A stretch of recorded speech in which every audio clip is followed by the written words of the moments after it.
if you're watching the VOD, we will begin in just a few minutes. I usually start the stream, let some people pour in, and then we go from there.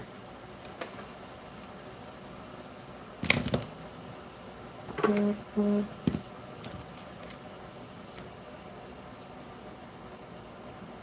going to get the stream pulled up.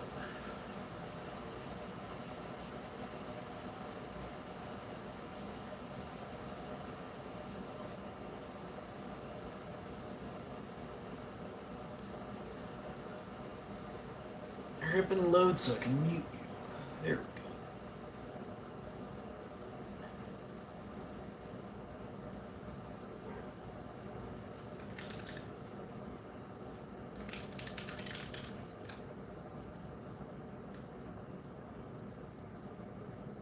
Get a link to that kit.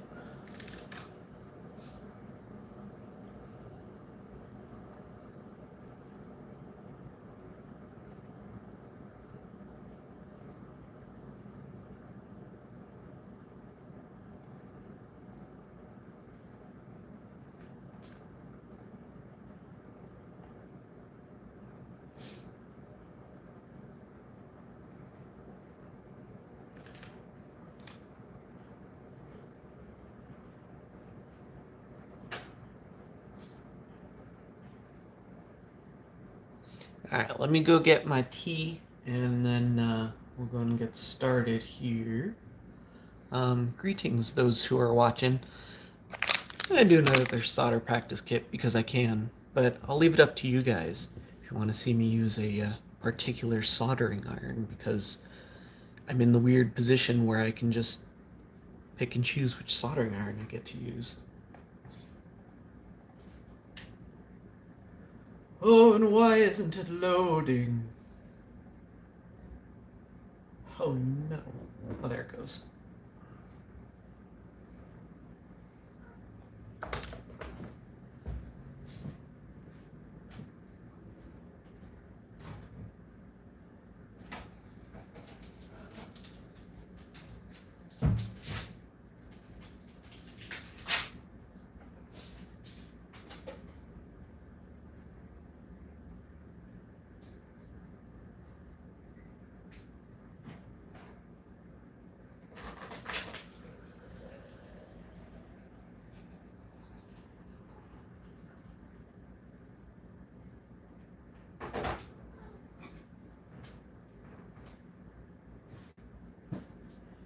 Alright.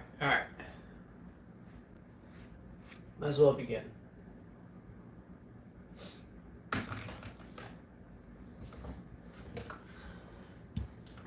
I am going to use the newcomer, because why not? So, I suppose I might as well go over this. The soldering iron that I usually use is it's a soldering station, and I can't really grab the whole thing and bring it forward because it's plugged in. It's kind of big. Also, it's, I don't know, I like it. It was cheap. It was like 50 bucks. It's an Xtronic Model 3020. I like it. It's basically just a Hako clone. I use like regular Hako tips on it. I don't know if you can make this out over the wonderful quality of the stream. But T18K Hako blah blah blah. Anyway, doesn't matter. I like the iron. It's what I bought, and I've been using it for years with no problems. Oh, turn that around.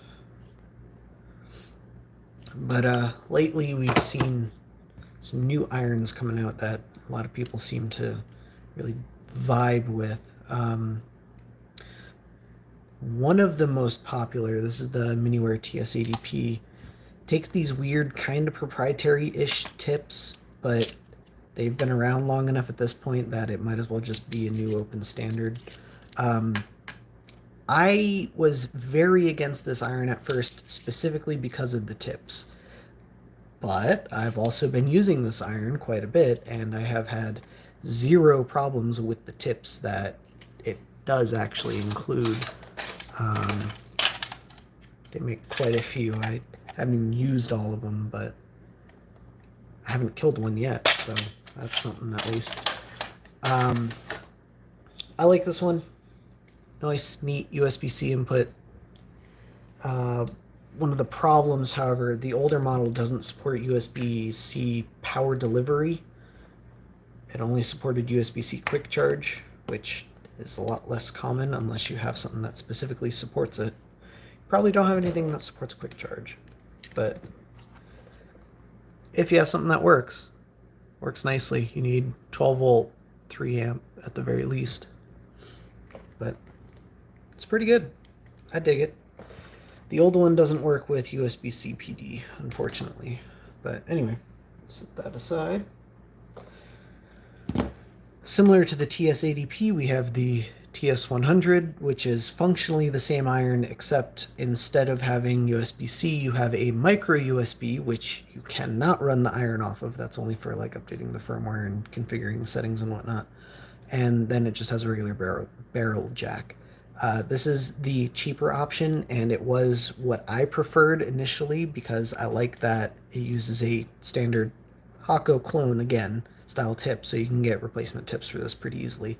But again, I haven't had any issues with any of the tips since I've had this thing.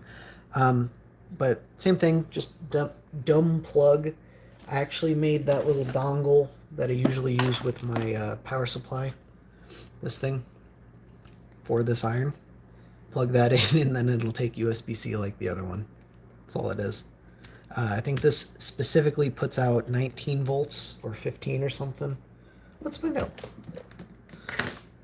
So it does end up heating this thing up a little bit faster. But I know a lot of people like to use these for like their RC car to-go bag sort of stuff in case they have to solder something. But yeah, 19 volts. And if we heat it up, which button is it? That one. Oh, it says right on there, 19 volts. Is it gonna heat up though? Oh, I'm in the menu. Of course it's not gonna heat up.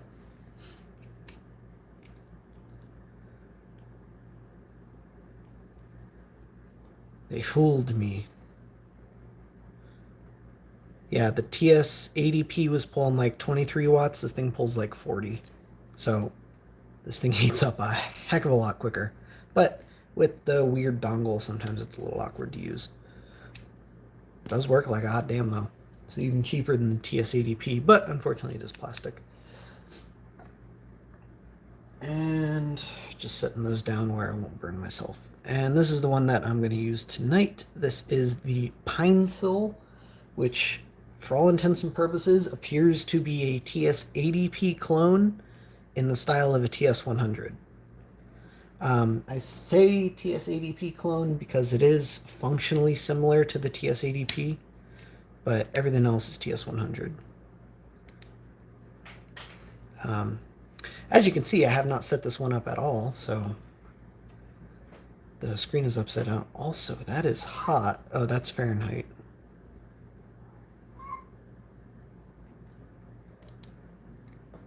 You'd think I would have configured this.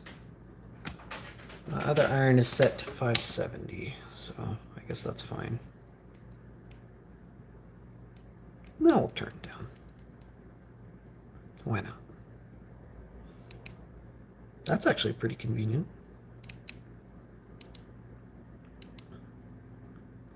Oh, and you can configure the voltages. This is my first time going through this thing. You'll forgive me.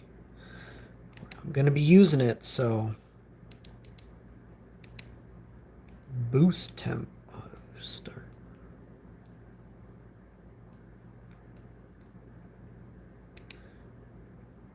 Has a lot more...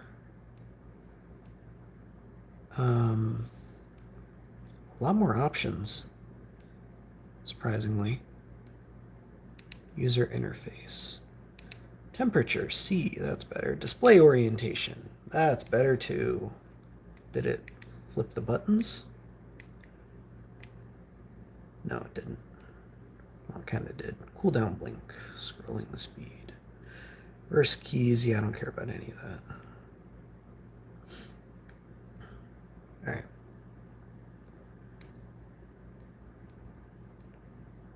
Let's get started. Why don't we? Set that down. All right. So tonight's fun kit. I don't know where my scissors are.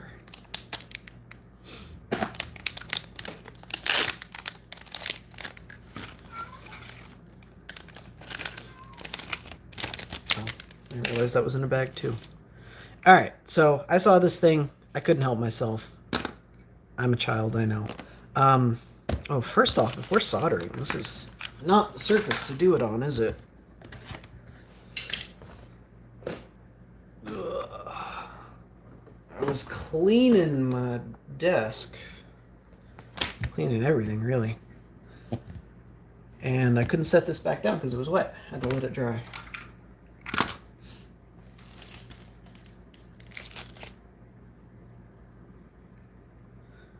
Some flashing on the plastic, but the kit was $5. I mean, honestly, that's as much as like a regular fidget spinner is, more or less.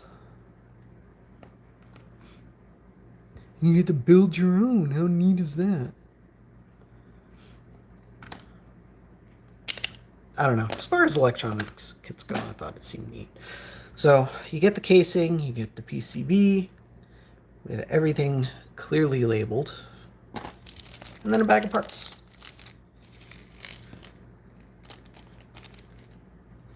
Were there any instructions? I don't remember. I don't think it came with any instructions. Well, I mean, it didn't come with anything print. I'm just checking the listing. Oh, okay. So the listing has a full schematic and then multiple layout views of this thing. So just pull that up if you need some help. There's also pictures of the finished product. So there's that in case you look at this stuff and go, what the hell is this? I don't know what this is.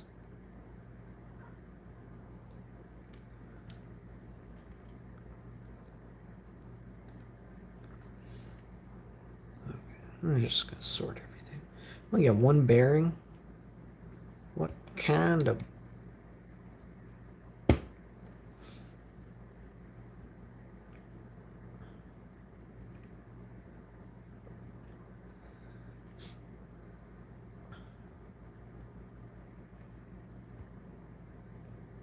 Okay. So we have 3 capacitors. They look to be the same value. We have 3 separate cuttings of resistors. Each cutting is the same value, but it looks like we got 3 separate values here, so we'll need to worry about that. We have 4 LEDs. They look to be the same. They probably are. Oh wait, no. Each one's going to be a different color. There's 4 diodes right there. It's supposed to... whatever, I don't think it matters. 2 battery holders, a button, and then... are these all the same transistor? S9013. S9013. This one's different. I don't know if it's supposed to be, but it is. Let us review the schematic. Q2, Q3, Q4. Where's Q1? Ah, okay. So Q1 is the different one. It's this one. And that goes right there. Boom. The suction cups. These aren't suction cups. They go like that. They're the spinner part that you hold.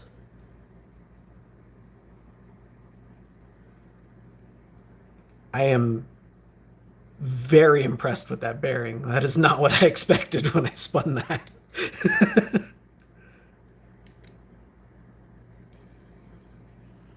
Holy cow. Anyway.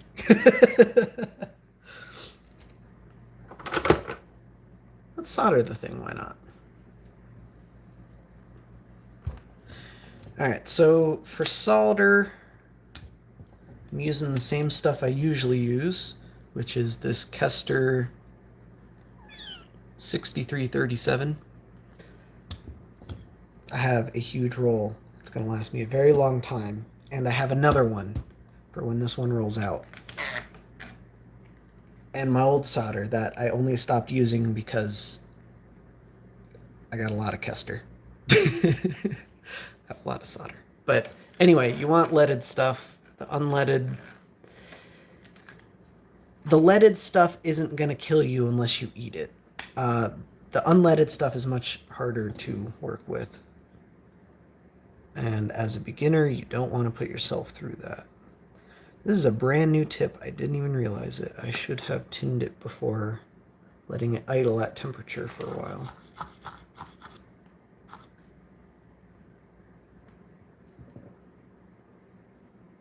Oh, and of course, I have a mini wear tip on this thing. I forgot to mention that. I said it's a TS80P functionally, but a TS100 in appearance. Well, it takes TS100 tips too. So there's that.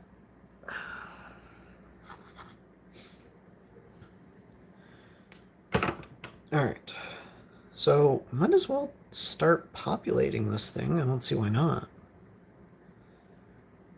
We can put all the transistors in. If this were a surface mount thing, we would want to put in the smallest components first. But since this is all through hole, it shouldn't be a problem to do it in this order.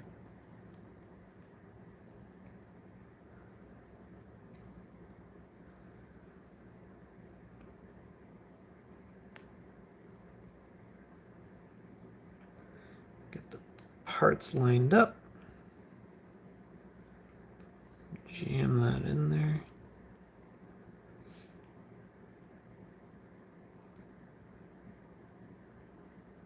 And flip it over and we just solder it.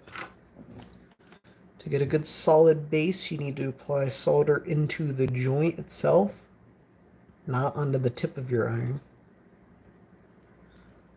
I'm going to hit one leg on each of these and then circle back.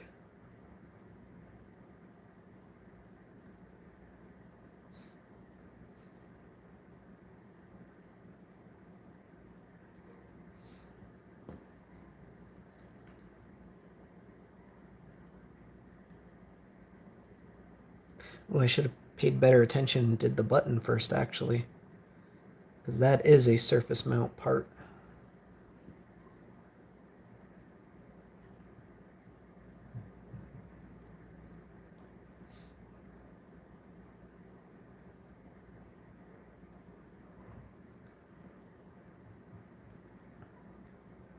Sorry, Chris, I just saw your comment now.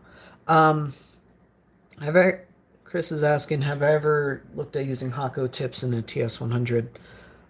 Yeah, they're electrically compatible, but the physical, like the length of them is totally different.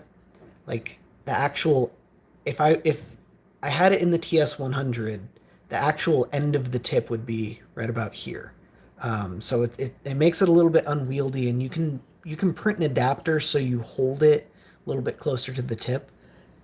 But I don't know, it's just not the same thing. Um, and like I said, I was worried initially about the quality of the miniware tips, but I've been using these things a little over a year now, off and on. I still mostly use the Xtronic, but a little over a year now, I haven't had a problem, so I haven't looked into it. I mean, if I ever burn through one of these miniware tips, sure, I'll try it, but I don't know. I'm gonna do the button next. Easiest way to do that, we're gonna tin one of these pads and then just drop the button. No, we aren't. Okay. I need my flush cutters because I gotta cut these pins.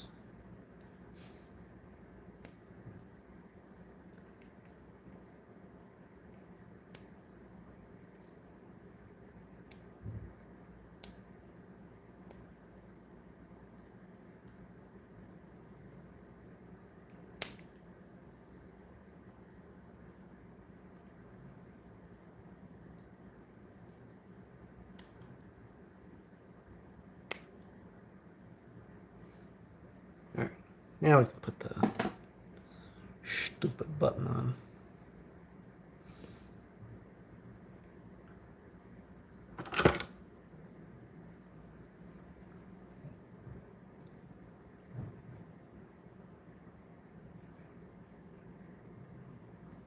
Oh, I fucked up.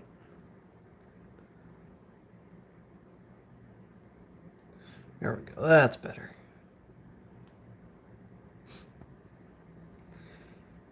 Tack one leg down, then we'll come back and do the rest.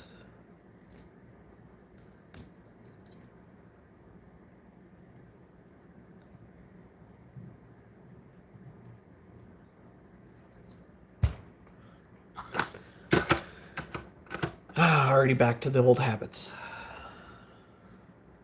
What do I need now? Let's do... I should have done the resistors first. Oh well, too late. Too late. I guess let's do the capacitors. Why not? There's only 3 of them. So ceramic capacitors, what these are, these do not have a polarity. You can jam them in any direction, it does not matter. They work the same both ways. Not just through-hole ceramic capacitors, but the surface mount ones do too. Same thing. Jam them in whichever way you want.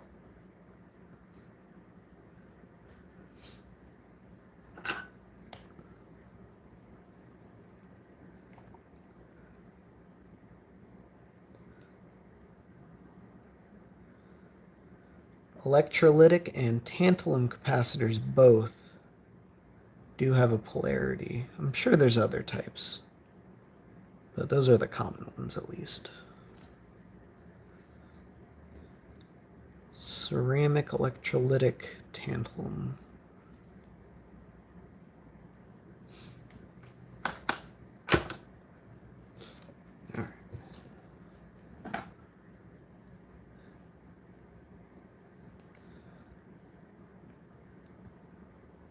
Who says it's not halfway done? I'm quick to solder, and I may have overestimated this kit. We've got 10 resistors, 4 LEDs, and 2 batteries.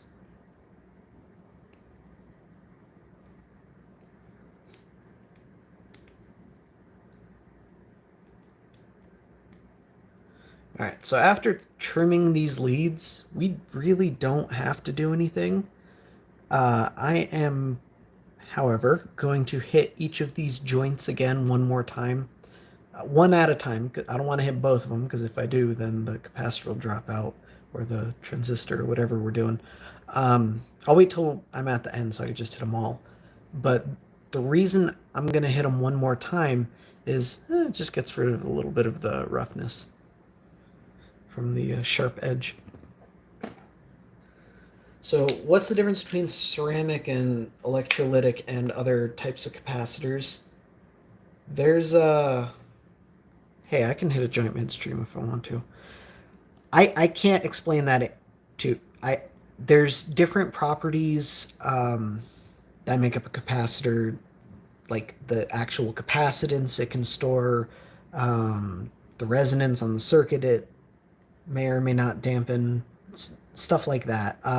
The speed at which you can fill or discharge a cap, that sort of thing. More often than not, a specific type of capacitor is used for a specific purpose. So typically electrolytic capacitors have a much bigger capacitance to them. So if you take something like a Game Boy motherboard, you notice there's a whole heck of a lot of caps, a few hundred, but there's only like 3 or 4 electrolytics. And that's because that's all they need for the circuit. They're more expensive, they have a shelf life, that sort of thing. There's rules of thumb to follow, but for the most part, whichever capacitor you want to use is going to depend on the specific application itself. Okay, we want to do the resistors.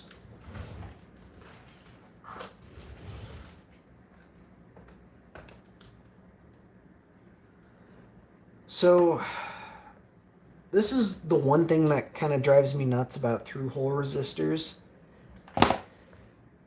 When this stuff was standardized, they came up with this color-based code wrapped around the resistors, and I don't think my lighting is good enough, and the stream quality, I don't think either is good enough to really capture that. But there are bands of colors across these stupid things, and there's a chart that most of the hardcore guys have memorized, and they'll chastise you for not memorizing it. But the truth is, surface mount parts are so much easier to deal with. And if you get into this stuff as a hobby, it's what you will be dealing with. Surface mount parts, just resistors specifically, just have the value printed on them. So I don't know how well that's coming out. I don't even think it's right side up. I can't even read it.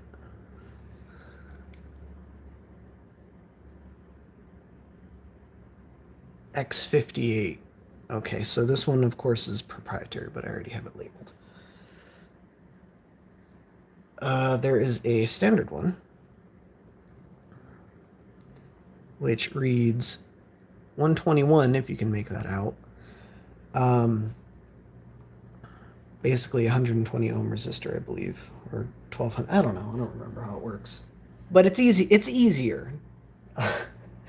I'm giving you a horrible example, but trust me. It works out when you get like really comfortable with this stuff. But if you don't want to look up the color codes, and I don't blame you, because on these cheap resistors, they're often the wrong color anyway. Take a multimeter, put it in resistance mode, and jam a resistor across the probes.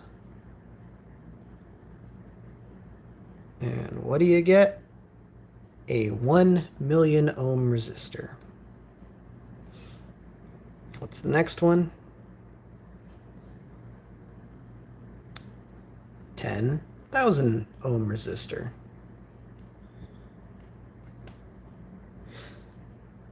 And last one is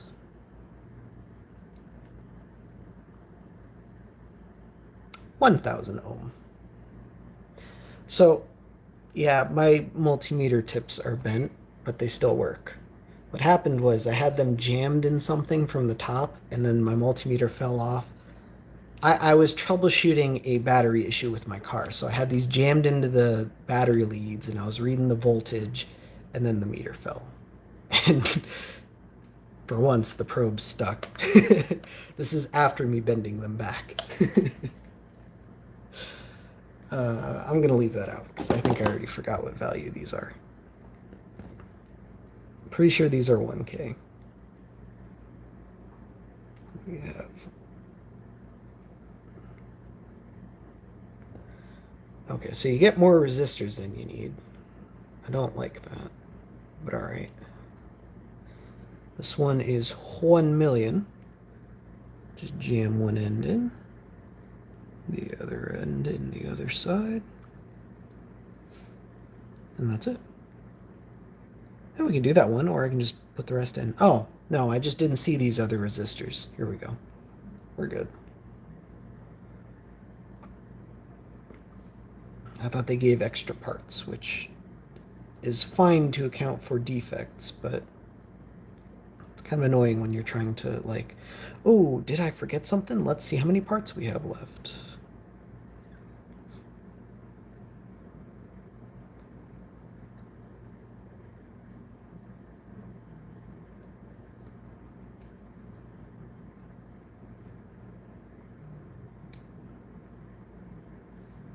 All right, and then these were 10K, I think. 1, 2, 3. Yeah, it's got to be, because there's 5 1K spots.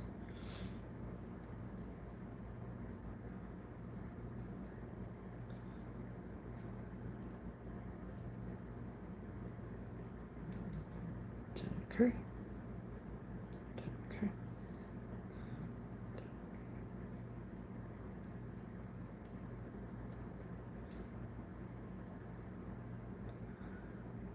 So it is just now occurring to me that I may have made a vital miscalculation. I don't have batteries for this. And it does not come with any.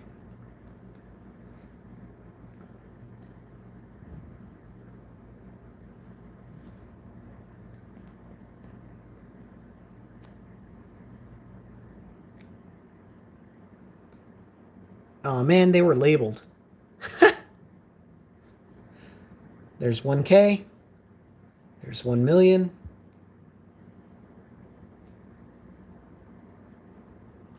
And by process of elimination, the other one was 10K, I guess. Oh well.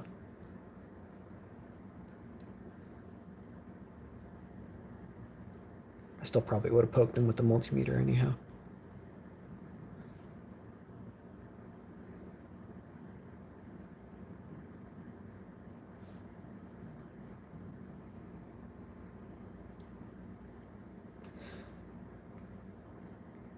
HDR, you joke, but I was probably going to do exactly that.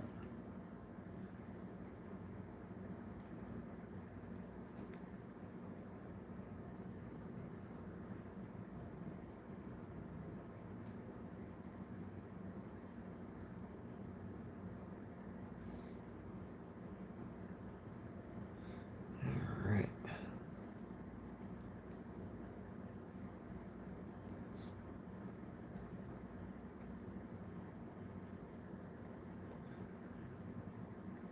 All right, now we gotta solder all of those in. Keep going to grab the wrong iron.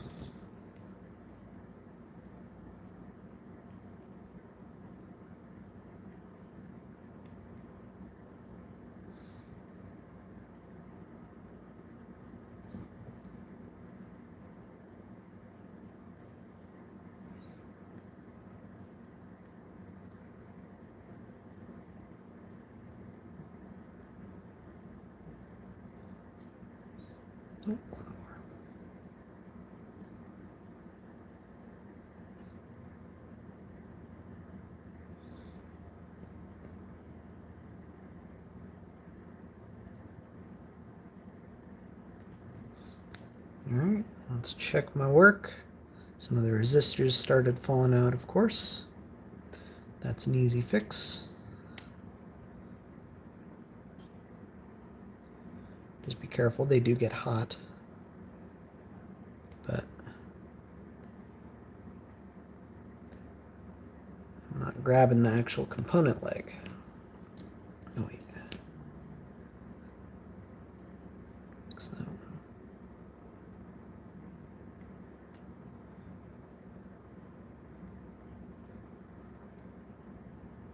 There we go.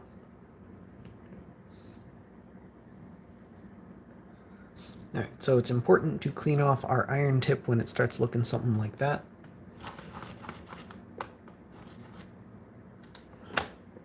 My favorite tool is, of course, your dirty brass hole. Stick your iron in that.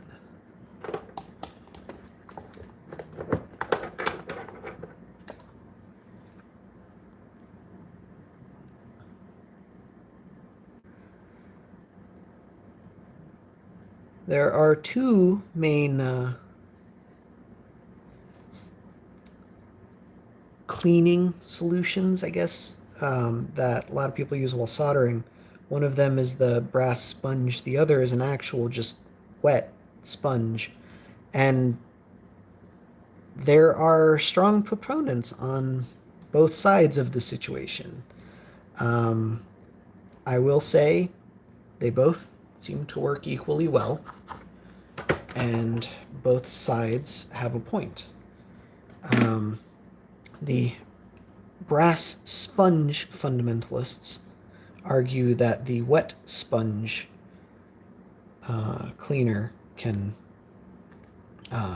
introduce thermal shock into your soldering iron tip because, you know, it's wet and water evaporates at 100 degrees Celsius, so the tip of your iron is going to cool down real quick when you hit it with water. And I get it, that's probably true.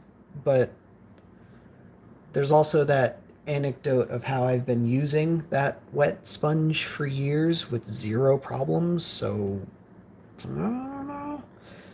Um, the wet sponge guys will tell you that the brass sponge is useless once it fills up, and they're right. It is a consumable, and it does have to be replaced periodically. So, I don't know.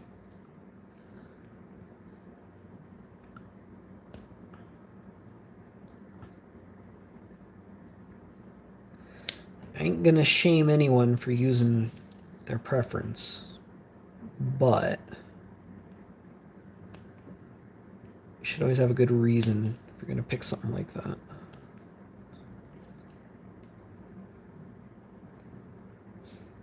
Like, yeah, some irons come with both, which is kind of nice because they just avoid the whole argument entirely and just use whichever one you want.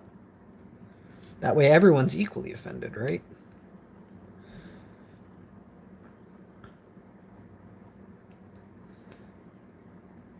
A lot of people will leave their component leads pretty long, and there is absolutely no good reason for that. Um, like I can cut this down to about here and it'd be fine, especially since it's the only one there. But realistically, we want to do anything we can to prevent that from shorting on anything else. And since that's long enough to short onto the pad next to it, we're going to cut it down nice and flush. It's the flush cutters. There are also people who argue against trimming them at all, but then you can end up in a situation like that where they're just shorting on each other, which would bypass that resistor entirely and burn out likely whatever it's connected to. I don't know. I'd have to review the schematic, but I just don't care that much.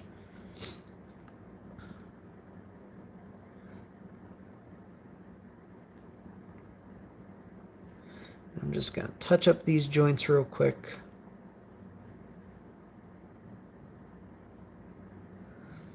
As you can see, these ones on the right are the ones I just touched up, and these ones on the left are the ones that are just from the legs that I clipped, and they're kind of pointy and sharp, and I don't like that.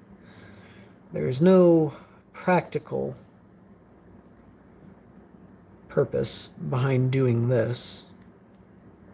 It is purely aesthetic.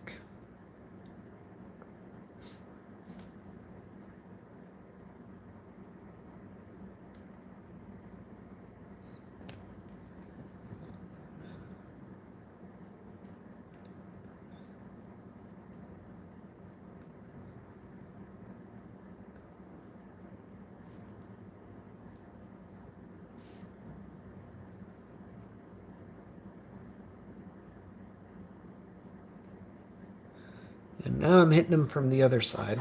Again, purely for an aesthetic reason. When I started hitting them from the bottom, some of them got solder balls building up on top, and I just evened it out. This is the ones that I've done. This is the group that I haven't done yet, but again, no practical purpose, just aesthetic. I like it, therefore I'm doing it.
Ta-da!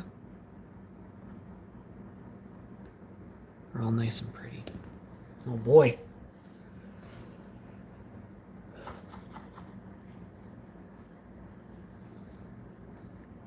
Alright, now we have 4 LEDs, and I really don't think the specific color matters, but the orientation definitely does. LEDs have a polarity to them. There are 2 pins. One is longer, one is shorter. I am forgetting which is which, but I'm looking at the structure of the LED itself, and I can tell you that that basket shape on the right, that is usually on the positive side, whereas that small hook on the left, that is usually on the ground side, which, if I'm correct, then that means the ground pin is usually the long one. Let's verify that.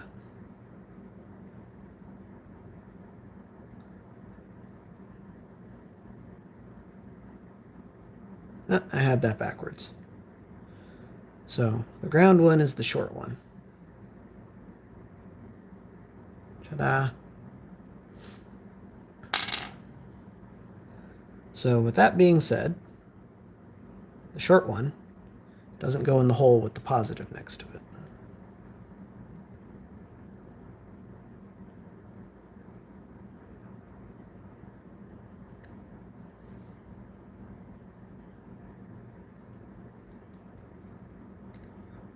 We can also use a multimeter to check the polarity.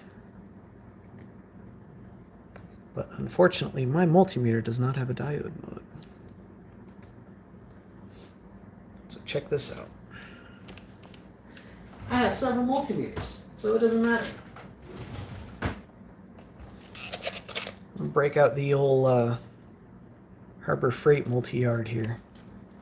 Set this into diode mode, which on any other meter is more or less the continuity mode, and that's what it is here too. This meter doesn't have a beeper, so when I connect these, all you get is the readout. But the diode mode and the continuity mode and the low resistance mode are basically all the same thing on this meter. But we can take our 2 probes, put it in diode mode, and then if we put the black probe on the negative and the red probe on the positive, it'll illuminate the LED. How neat is that? That works in circuit too, by the way.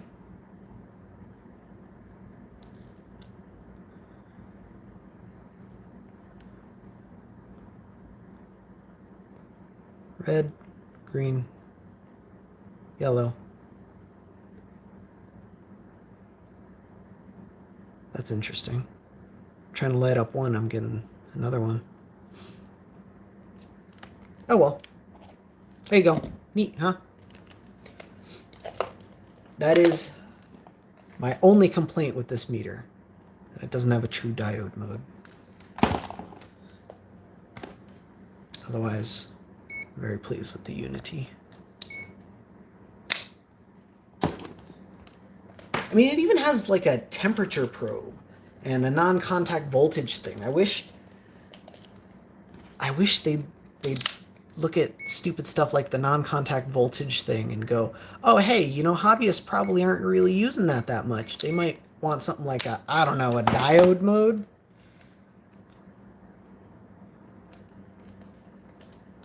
Yeah, long cap is positive. I got it backwards. I'm sorry, guys, but that's why we check it. I always get that backwards. I can never keep LEDs. The orientation, I can never keep them straight.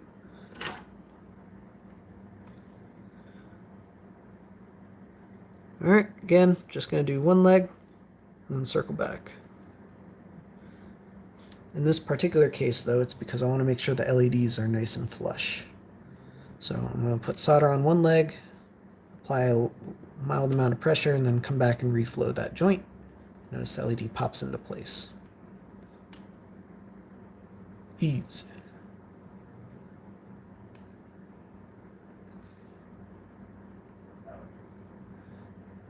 And there's no reason you can't do both at the same time if you have an iron big enough and you're comfortable with that, but it's just so much easier to do one. then come back and do the other. All very nice and peaceful like.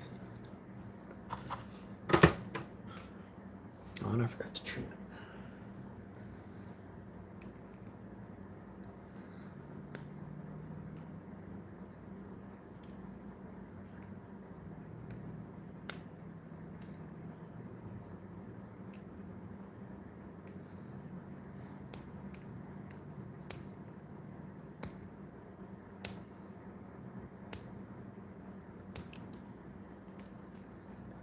Ta-da! Now, how much you want to bet these batteries are in parallel? And I can just power one of these. Oh, they aren't. Oh, they're in series. That's annoying. Alright. Before we continue, I'm going to excuse myself for just a couple moments. As it turns out, I had entirely too much iced tea before the stream.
Alright.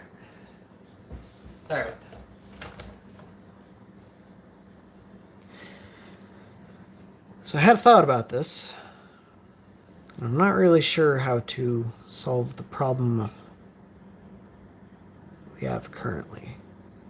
I'm thinking, as a reminder, the problem that we currently have is that I have these battery holders,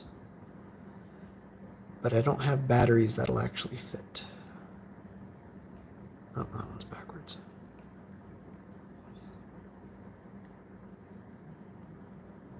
Because it doesn't come with batteries. And I didn't think to check ahead of time, because why would I check ahead of time? Why would I plan a video out in advance? And in the mystery battery... Oh, I do have one. No, I don't. That's not the right one. That's a 1025, and this takes a 927.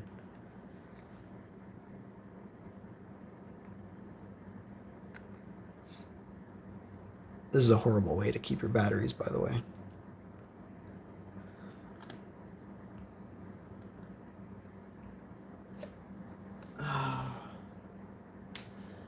The alternative is... Get over here. I have tabbed CR 2025s.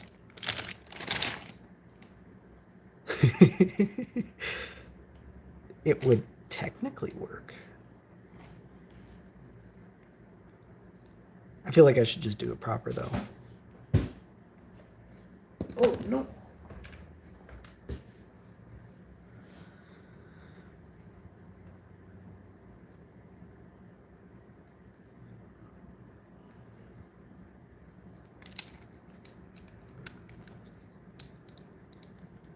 Oh, that's neat.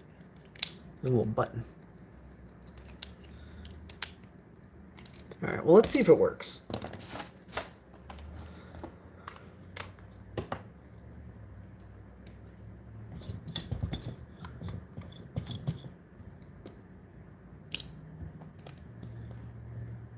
Why are there 5 screws? Give me an extra screw.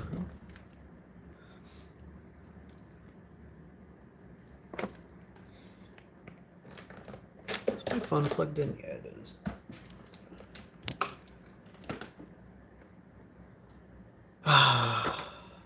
And the problem. My phone is charging, but so is the soldering iron. Alright, I need that. Where'd my dongle go? I was just showing it off. There it is. Wait, does this one take PD? I don't think it is. Yeah. See? Miniware. Their older stuff doesn't work with USB-C PD. It has USB-C port on it, but that doesn't mean it works right. Right.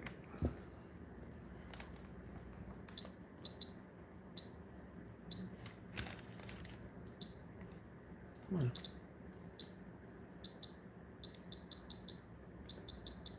I don't have a quick step for what I need. Why would I?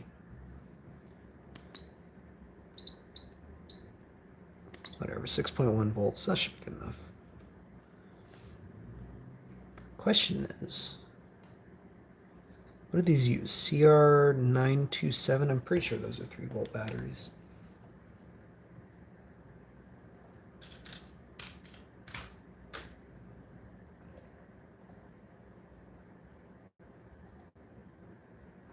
Yep, 3-volt batteries. That makes sense because all the coin cells, if they shoot at 2-letter designation, well, C. Shoot, what is C? Is C for lithium? Every coin cell that has a model number starting with a C is a lithium coin cell, I believe, which would make it 3 volts. R for round, and then the numbers, literally just the dimensions. So in this case, 2032, 20 is the diameter. Ta-da! Close enough. And then 32, it's 3.2 millimeters deep, but I can't actually measure that because metal calipers. But you'll have to take my word. We'll eyeball it. So, same thing with this coin cell CR927. Since it's the same prefix, CR, I know it is a round lithium cell. 927, I'm guessing it is 9 millimeters in diameter and 2.7 millimeters thick. And I don't have one. So I didn't plan ahead. So our options are cobble something together with battery holders, or cobble something horrific together with these. Oh yeah, we wanted to actually test it. It should be 6 volts. Okay, now let's see. I suppose I can just guess and check.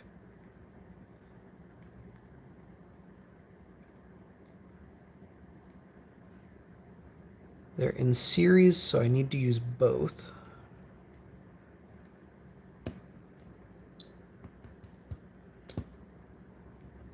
And that.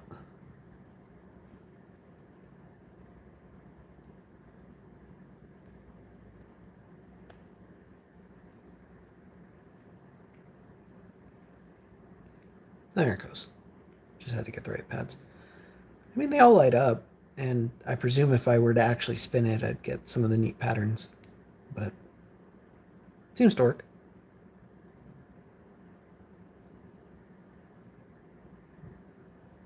Cool.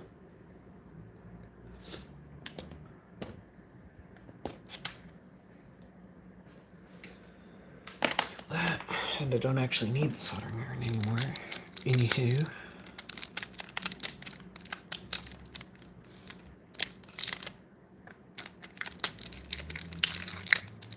I can't spin it until I put the batteries in it.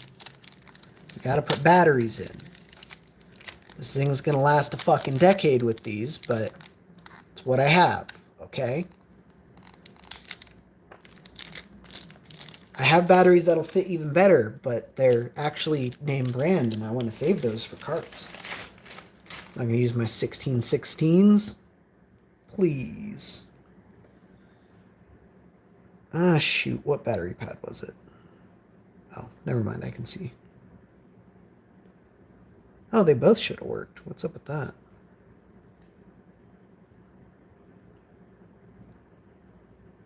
This one, yeah.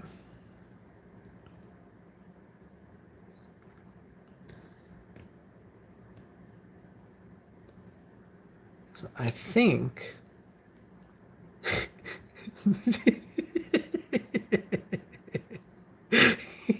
It's got to fit in here, too. I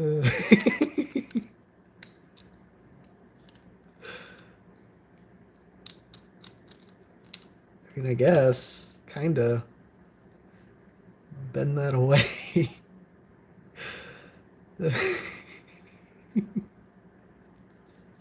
Where's the other one gonna go, though?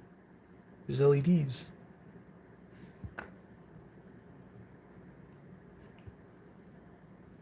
Will it fit on the bottom?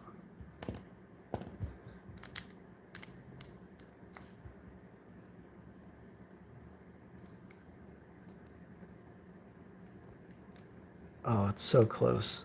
If I cut those absolutely flush, it just might fit on the bottom.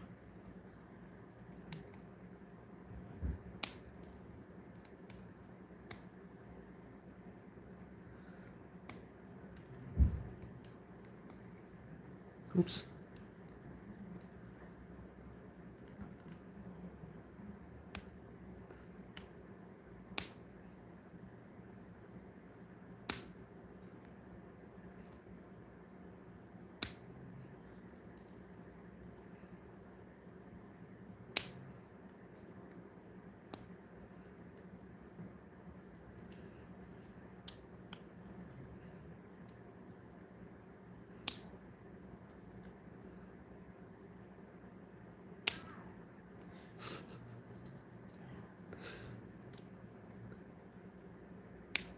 I might have to get the CR1616s for this.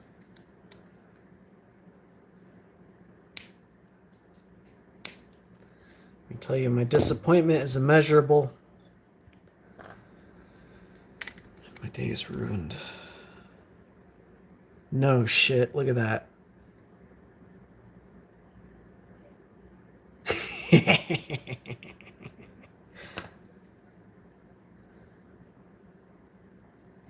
Now the problem is we can't have all the LEDs shorting on the back of the battery, but it works. That should be the takeaway. Is that the right? Yeah, that'll work. I just need a little bit. Wherever the end is.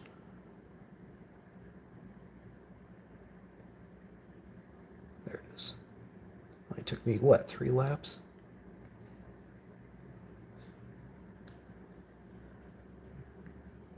I have been out of coin cells a long time.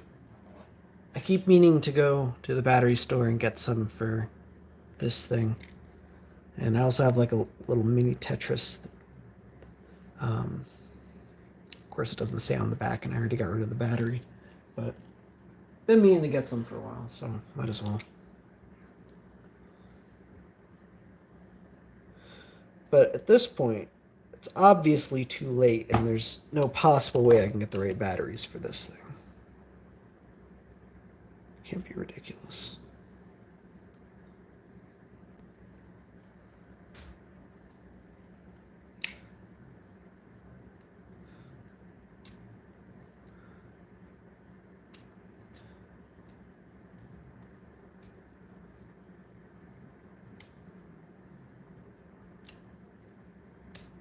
There we go.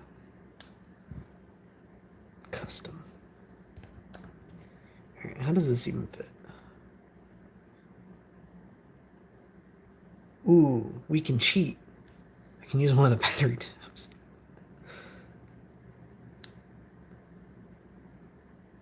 I think I need to do a little bit more insulation first, though.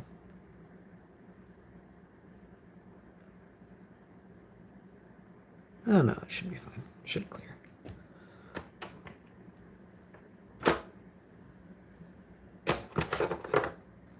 See how quickly this thing heats back up.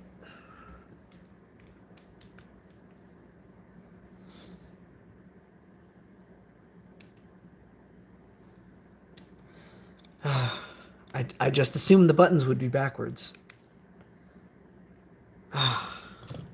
That's on me for assuming. In my defense, though, left-handed modes are often very, very poorly implemented.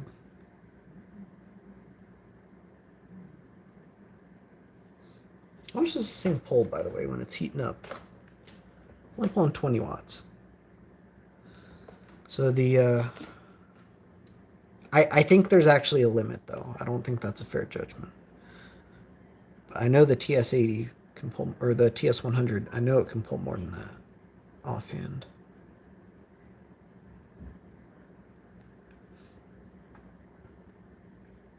Barely any solder holding that on, but it's a solid joint.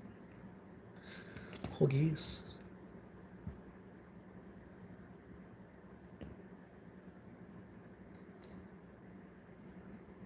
We do the exact same thing to this one. I think I gotta insulate there too, though. Oh no, we can make that fit. Or wait, do we put it there?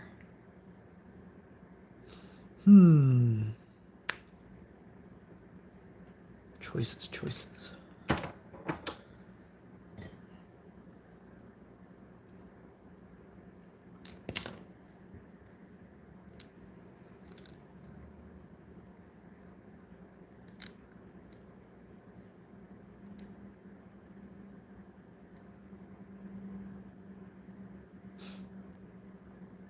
This just might work.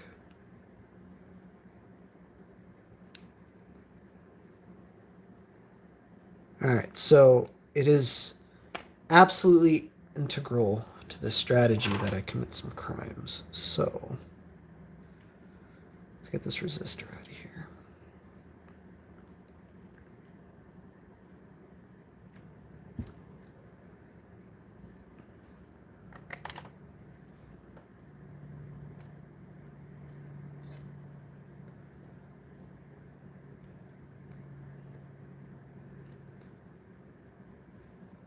This is not the correct tool for this job. But we're going to do it anyway.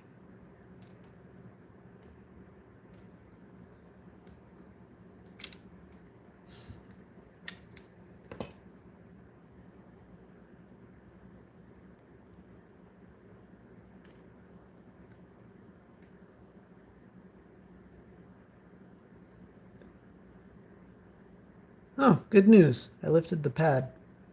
Duh! That's why we use the correct tool for the job, huh?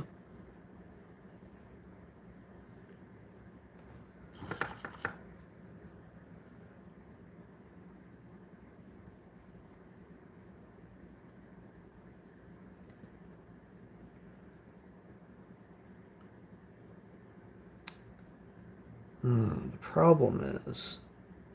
Oh, no, we can totally get away with that. Alright, so I'm going to have to patch... I'm going to patch it on the bottom, too. Oh, I can just use a component lead. So the pad that I ripped up is this one right here on the resistor. And I can see just by looking at the board that the trace runs on the top level. So, oh, it looks like it runs to this capacitor as well. All right, so that makes it even easier. I can see that it is supposed to run to the end of this transistor, so I'm going to solder a component lead to it. Trust me, this will be fabulous. Is that the right leg? Yeah, it is. We're just going to make our own trace. Just bring that down a little.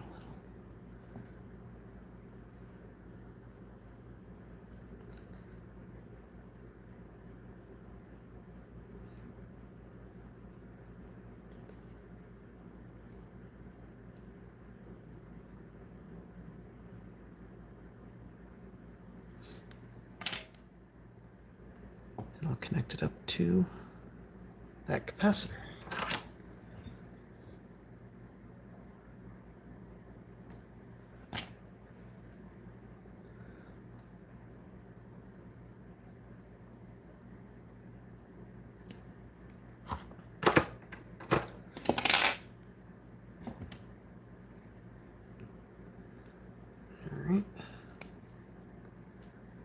Perfect. That's not going to short on anything. And now I can commit the crime that I want to commit.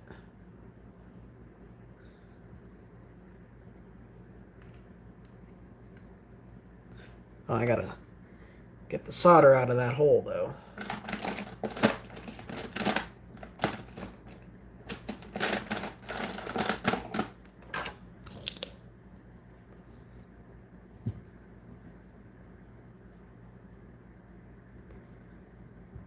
This is not the right tool for this job, I think.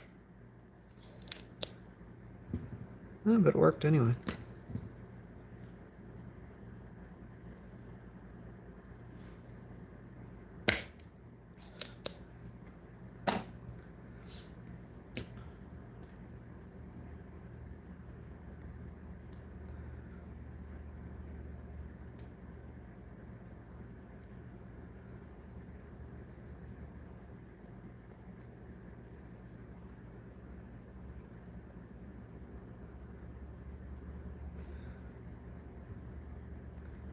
I actually shouldn't have sucked out all that solder.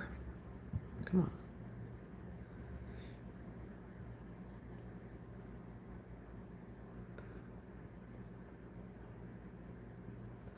But I do need you to stay there for a little bit. Okay. Now, come back. And we'll thread the resistor through this battery tab to hold it in place. Huh? Huh? You'll love it, don't you?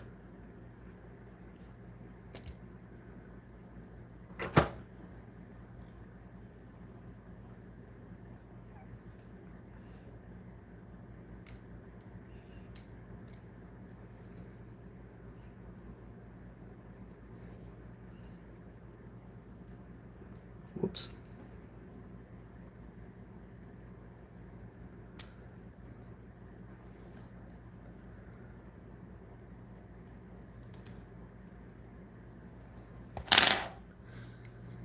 Well, that's a little solder bridge on the battery.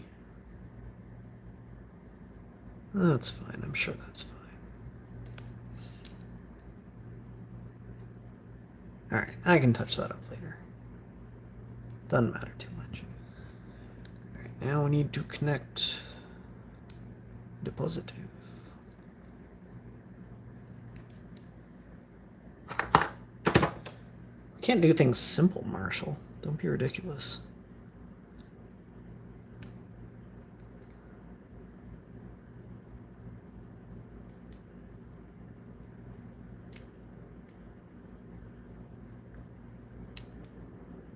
Oh, and the best part is, oh yeah. Oh, this will be good. You guys will love this. Where do I have room to run a wire? Ah, I see. I don't have room to run a wire. Let's make some.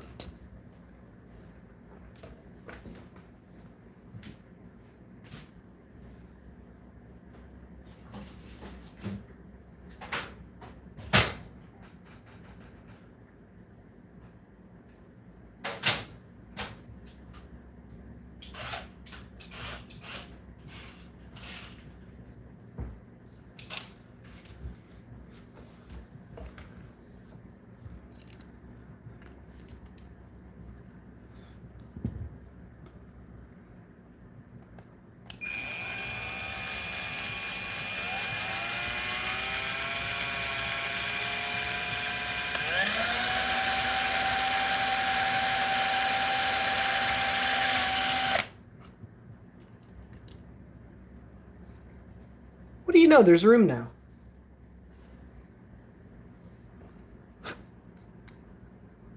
Oh, and I went straight through a trace because I wasn't paying attention. Did I go through just one? Yeah, I did. You moron. I'm sure it's fine. It looks fine. I'm not worried about it.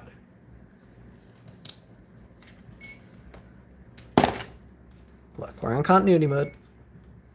That connects that to that. Still plenty of continuity. That just means we have to use an insulated wire.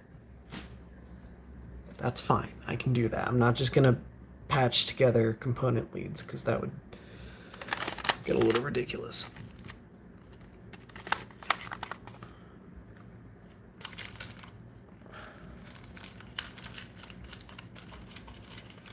This does seem like occasion for the blue wire, though.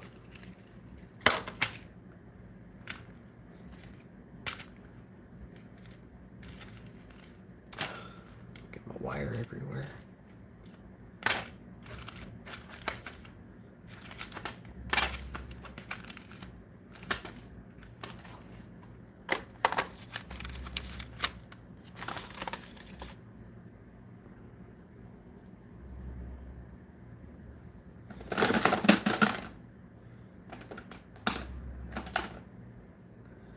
All right.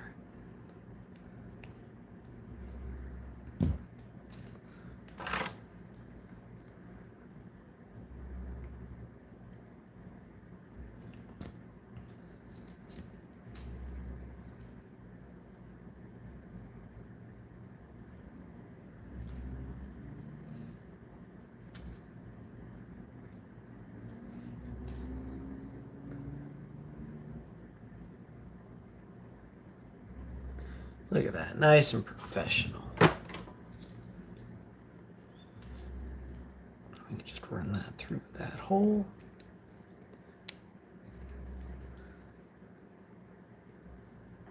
How much space do we need? Not that much.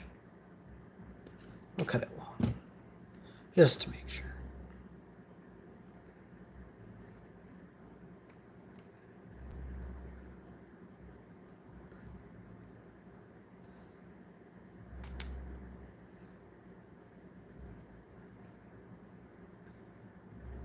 I mean, you could just avoid all this trouble by buying the batteries that you actually need, or by not caring whether or not it actually powers up.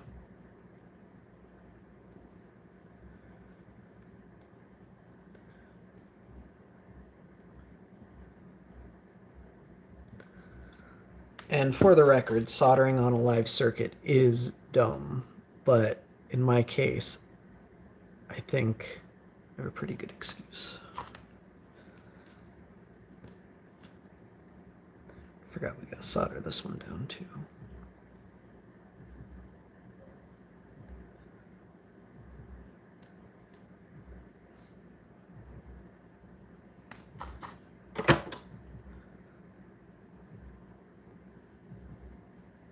All right, we're getting there. We're getting there. Put some stuff away. Get some space.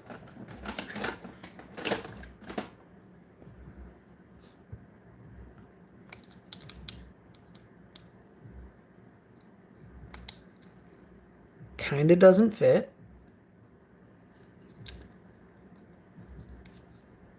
But that's okay. We'll make it fit.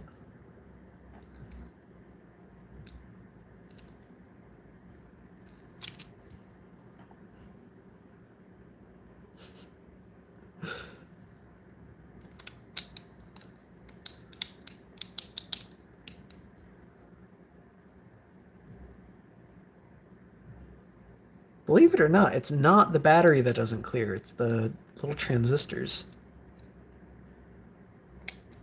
I don't know that I can do anything about that.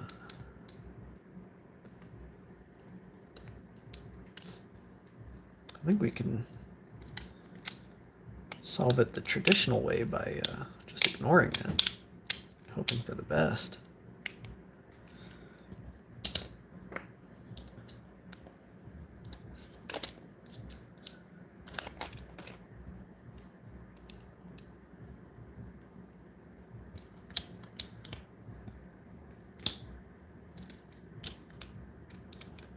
Oh, that's weird. The holes are in what I consider the wrong side.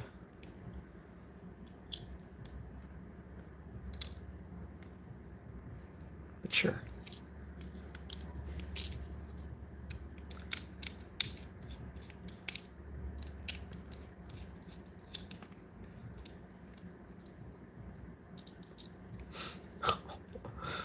Oh, this is horrifying.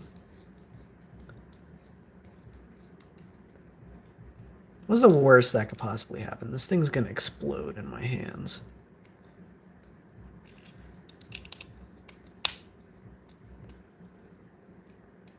Yeah, let's put this plastic under an extreme amount of pressure and then spin it as fast as we possibly can. I'm sure it'll be fine.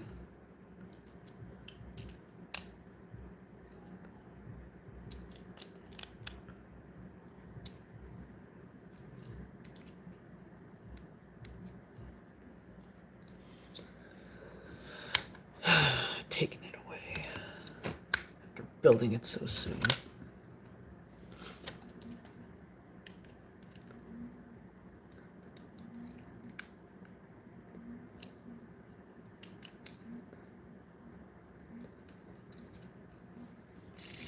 How about this for the dumbest thing you've seen all day?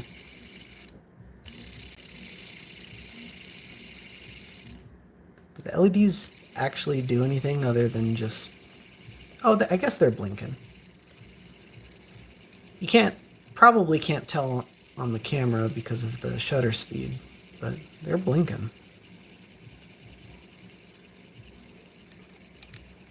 Not much, but it's going. Hey, like them apples.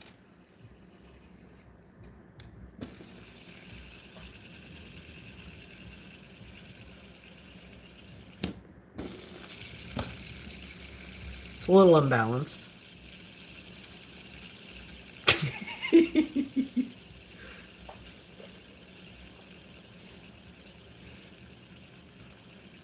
That's okay, I have my crazy straw anyhow.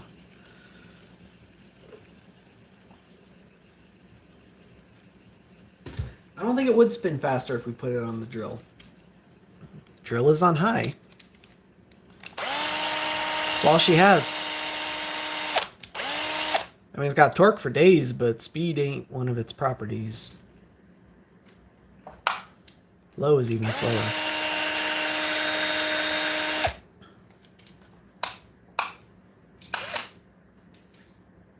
The rotary tool, on the other hand, I don't think it needs to be lubed up. I mean, look at that. Plus, it's all pressure fit together, the center assembly, and I just squeezed it, so it's not coming apart.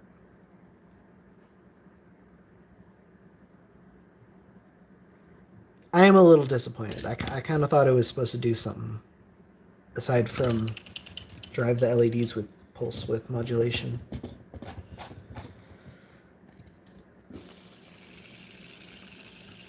But I guess that's all it needs to do, because when it's spinning, it looks neat.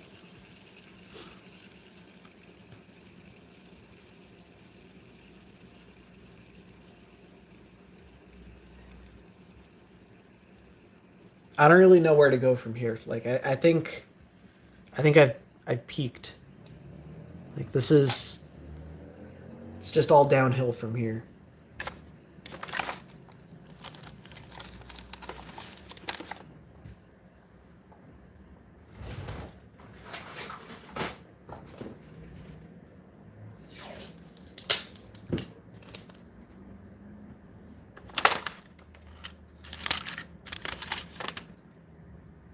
Got an extra screw.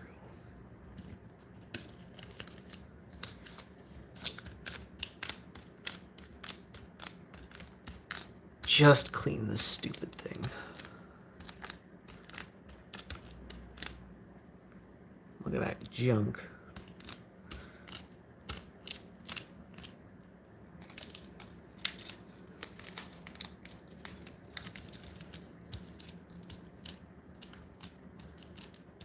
I know there's some weird electronics guys who will save the component leads. They have like a little jar full of them, so they can have cheap/free patch wire. I think that's a little frugal.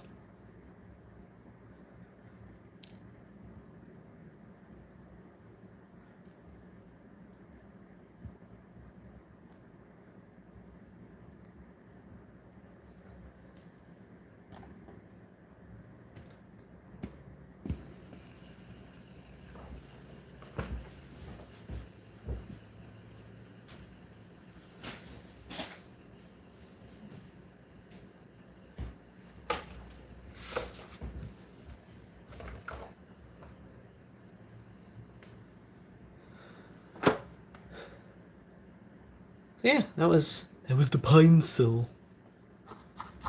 It's alright, I guess.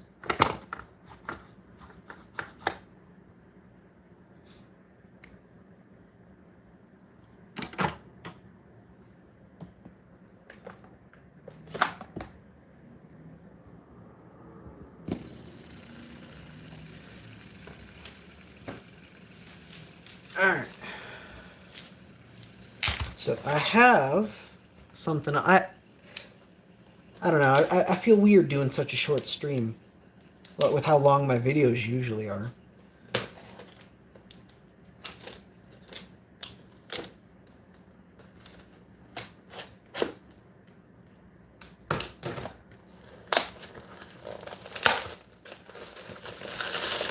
Let's see.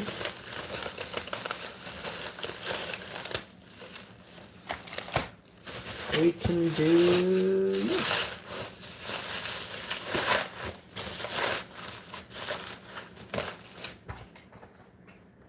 No, it's okay. I'll talk to my buddy Ezak. He's got an in with the kids at the park. You know, if we want to sell him a fidget spinner or something.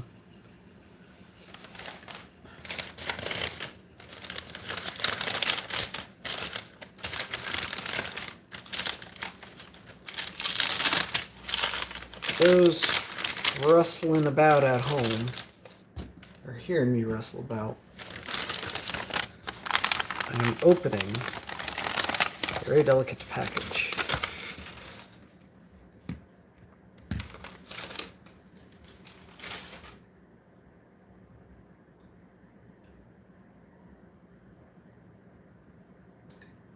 Ah, ooh, my tea is just the right temperature.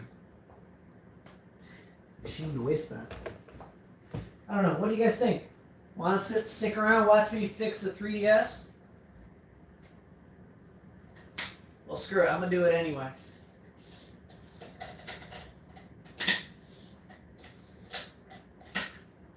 Good.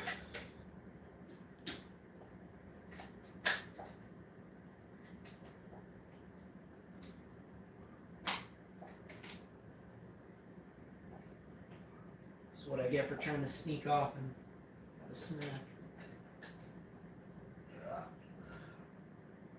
Can't open it. Jesus.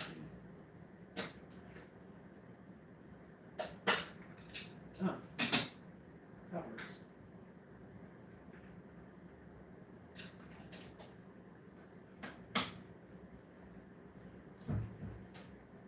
Just break it. That's fine.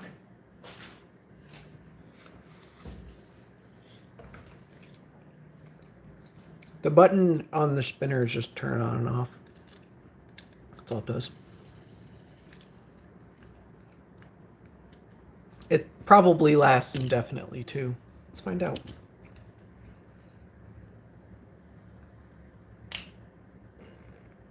Yeah, sure, let's restart the stream. I guess that makes sense. I'll be right back.